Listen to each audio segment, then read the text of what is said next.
Yeah, I'm Chad Stoller. I'm the Executive Director of Emerging Platforms at Organic. For those of you who don't know Organic, we are a really large digital marketing agency. And what I wanted to do at first was to really talk about consumer evangelists and how they are a real budding form of media to be reckoned with. But really, it was a discovery story where people really do some amazing things. So essentially, I was realizing that I'm really underread and that all my friends are a lot more intellectual than I.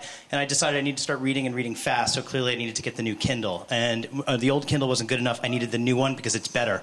And on the right side, you'll see, and it reminded me of 9th grade earth science, because that's my earth science teacher over there, is the fact that you can look at this Amazon page and actually study it like rock layers. It's the most ultimate merchandising. I mean, you go down this page, you're like, I want it, I have it, I need to have it. Can I get it tomorrow? Can I get it today? But the reality of it is that when you're looking to make a decision for something like a Kindle, it takes a little bit more, right? Because there's still something missing. While this site can convince me of everything, for $400, I want to touch this thing. I mean, if I'm going to start reading all these books on it, I want to know how it works with my life. So what did I do? I went back to the page to try and convince myself some more, because I'm like, I can't touch it. But then I noticed something that I had never seen before on Amazon. And basically, we're in digital marketing, and so we know these things. But what happens is it says I can see a Kindle in my city. And I'm like, wait a second. Who opened up 50 fucking Amazon stores across the city? And that's not the case at all. The reality is that I just clicked on this, and it's a simple Amazon tool. It's already there. But what they've done is they've tweaked the tool to let people who own Kindles go out of their way to show their Kindle to absolute strangers. Now, if you think about it, it's frickin' genius. They have a product that they know that people like us, we all look like this. No, we know what the Kindle does. But we can sell it to a soccer mom, because we are going to go out of our way to sit down with somebody who's just heard of a Kindle, but they're not quite sure exactly what it is. So what's crazy about this is that this is probably the first legitimate online use of the old game. I'll show you mine if you show me yours, because, ladies and gentlemen, we're not talking about Kindles, okay? People are getting together and they are talking more than Kindles. No, no, no. You bring your Kindle, I'll bring my new Nikon D90. You bring your new Nikon 90, I'm going to bring my Nintendo DSi. People are getting together. It's like Engadget meets Meetup meets probably JDate, because you know people are going to hook up.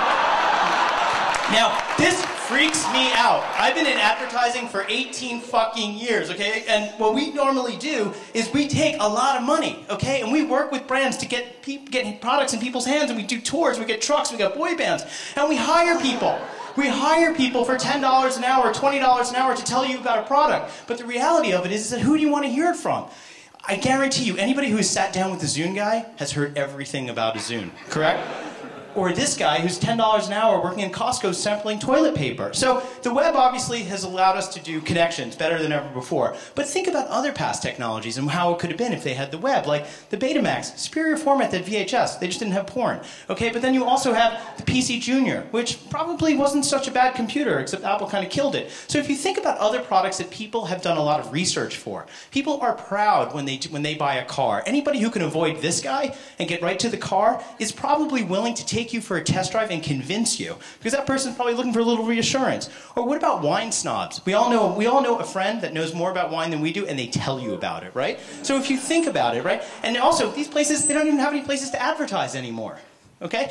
Or what about other things? Other things that you hear about and you think, I could have this in my life. Like, so example, you see all this home fitness equipment. There's no way to buy it. And the thing is that if I'm going to go buy this type of thing, I want to see what it looks like in my home before I hang my laundry on it, right? That's what these things are.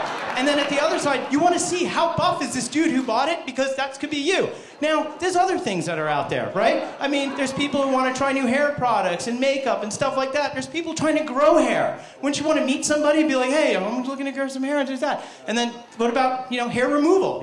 Some people are growing hair, some people want to get rid of it. Then it brings up other things. Like, anyone here know how to buy a chainsaw? Probably not, okay? But the reality is there's people out there you can find online. Obviously, this was a good spot for the Craigslist killer, but I didn't put it up there. But what happens here is that there's people who know more about it. Now, other products that are out there. Now, I don't know this firsthand, but some people have told me that when women go out and they change their life, they, like to tell their friends about it and offer them the opportunity to touch it and try it. So anyway, I'm not here to talk to you about fake booze. What I really am telling you a little bit more about is the fact that media needs to change. And instead of spending all of this money to just put things on tour and hope that people will try it, it's really about taking a little time, finding a little money, and writing code to congregate a bunch of evangelists who are going to go out and talk about your product. So thank you very much. I'm Chad Stoller.